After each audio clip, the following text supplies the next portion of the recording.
Hello and welcome to the MedCity Pivot podcast. Last December, HHS proposed a significant update to the HIPAA security rule.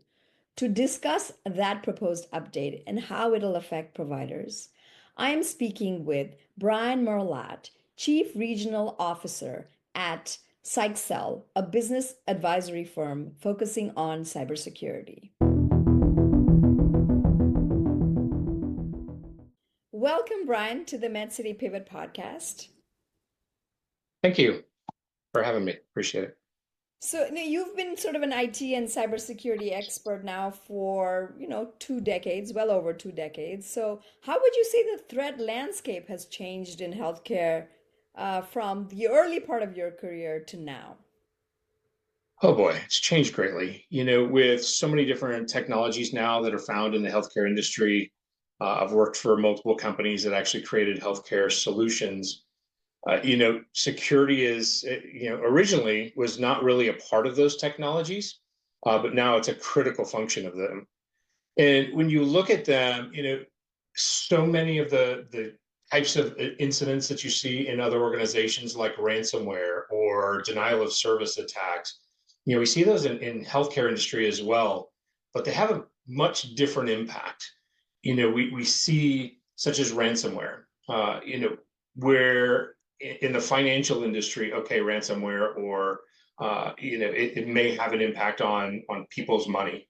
But in the healthcare industry, when a ransomware occurs, it's obviously going to have a physical impact to patients. And so with these devices connected to the network now, you think of a patient on an oxygen pump, and then they have a ransomware event. Well, now they lock that oxygen pump up and it may turn off.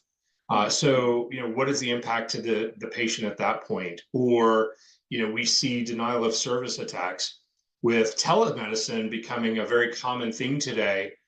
You may have a doctor that's around the world doing um, a, a procedure on an individual. And when that happens, and they lose network connectivity, again, very impactful to the patient.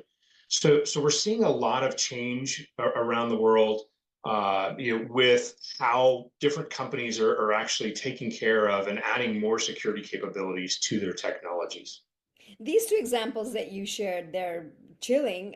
Are they things that actually have happened or have the potential to happen? In some cases, we've actually seen them happen. And there's even, devices such as a ventricular assist device, Mhm. which basically sits on the heart and helps regulate the heart.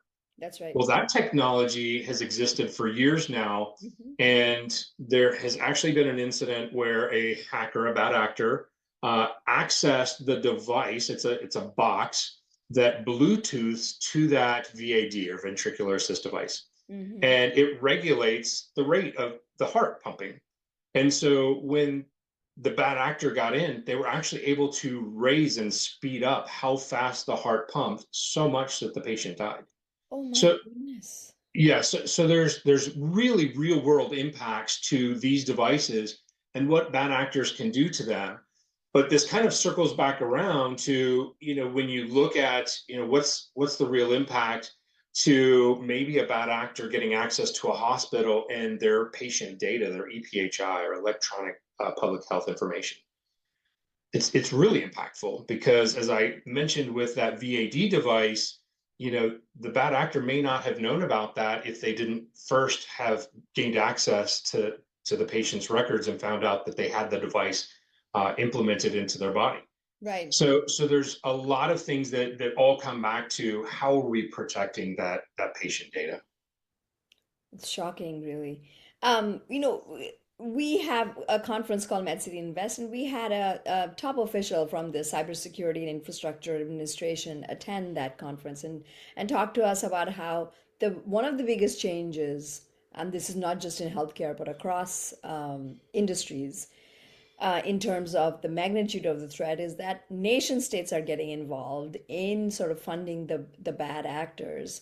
Um, when that happens, is it just a matter of these bad actors getting more funding, or are they getting more sophisticated technology, which now they can direct against American healthcare or whatever industry that they want to. No, it's absolutely happening. And yes, they are getting more funding.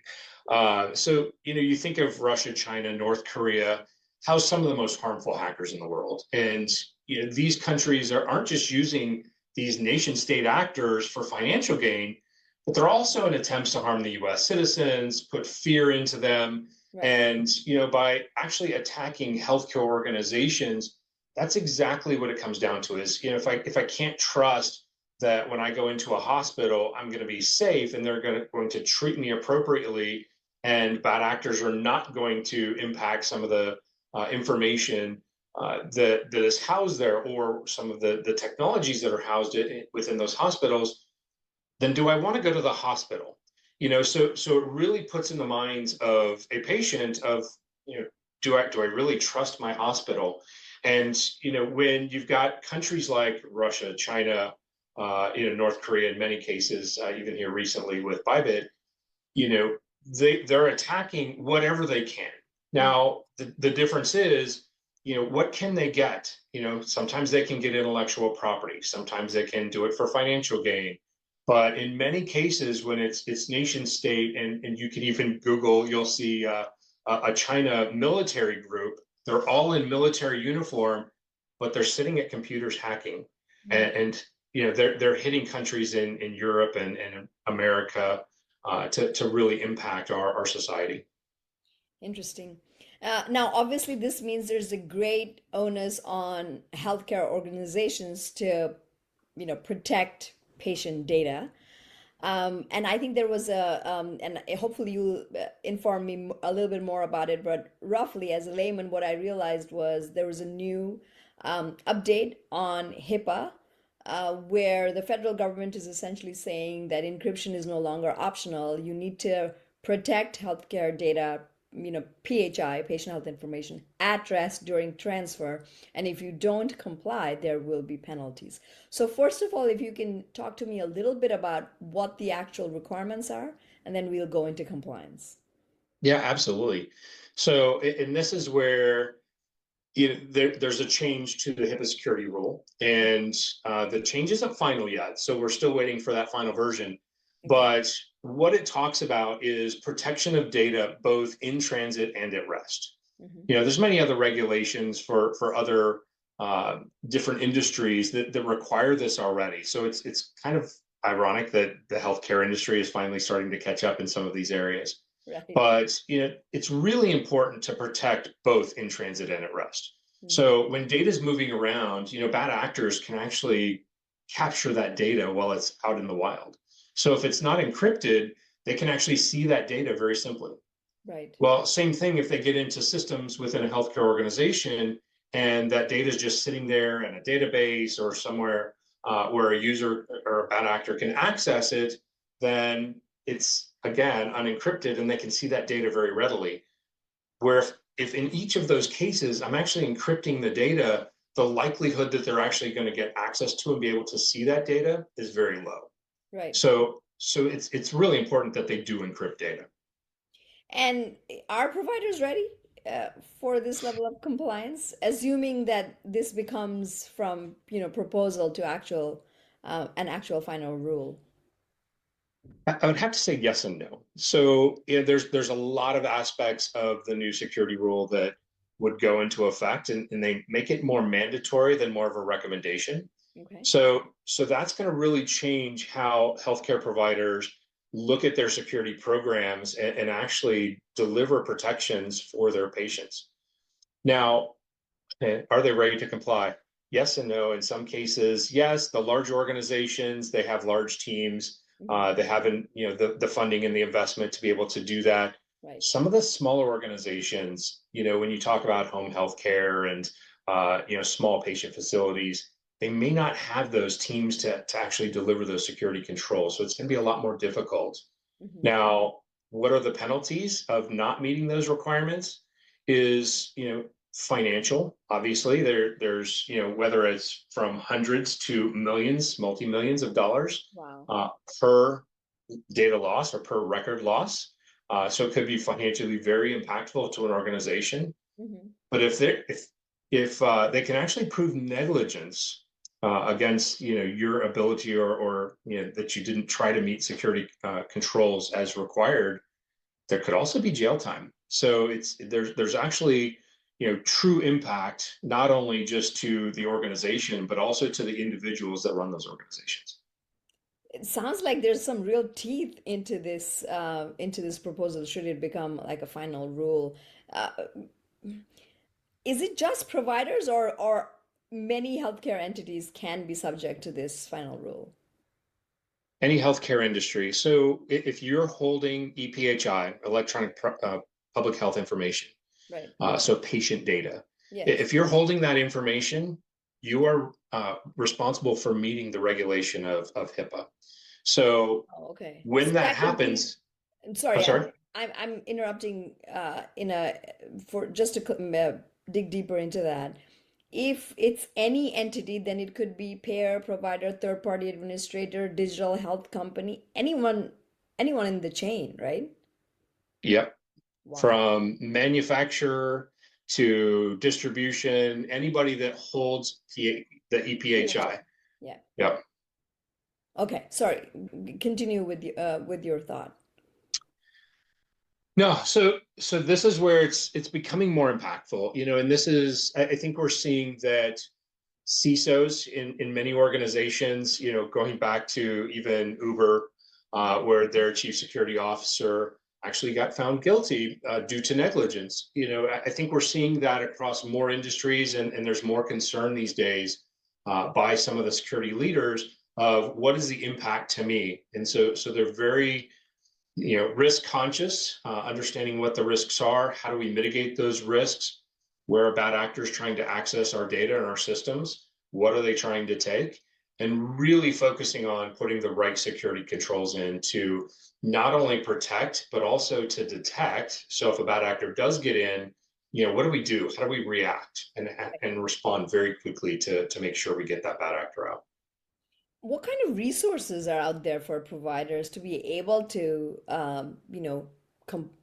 be in compliance should this become a final rule? You're an advisory, but what kind of resources are available? Say, for instance, I'm a rural hospital and I don't have a ton of, money to invest in cybersecurity. What are my options?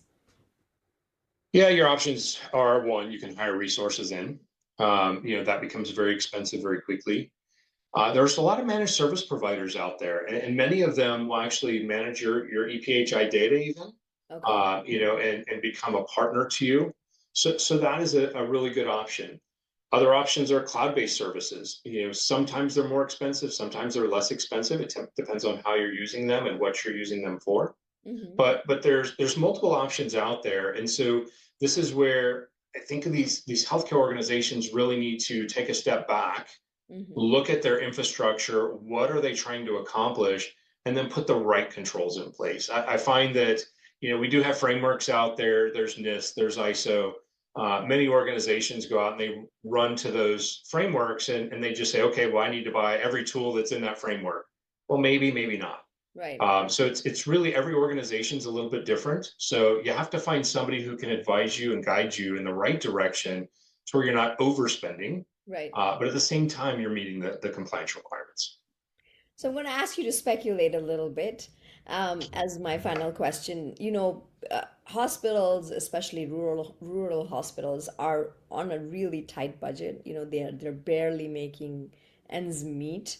Um, you, the use of EHRs became huge once government invested in it and then realized that to make the industry modern, we're going to put in we're going to invest in providers using EHRs, and we're going to put in requirements for meaningful use and this and that. But the idea was we are going to support this large scale transformation of the health system from paper to electronic.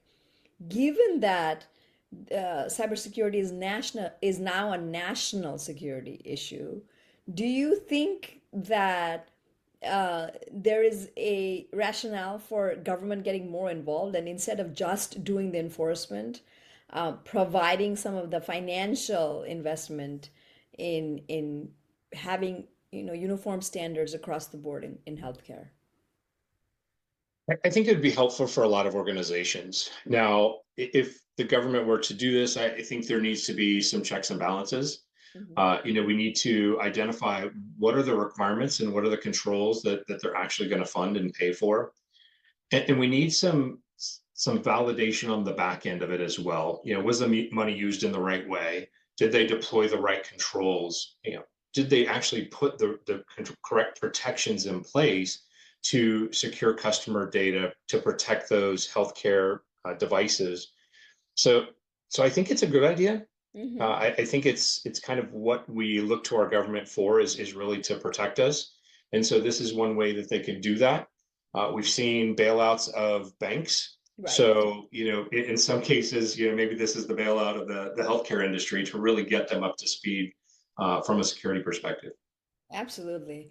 Well, Brian, this was very, very interesting. I always learn a lot because my knowledge of cybersecurity is dismally low. So I really appreciate you taking the time and coming on our Pivot podcast. Great to be here. I appreciate it. Thank you.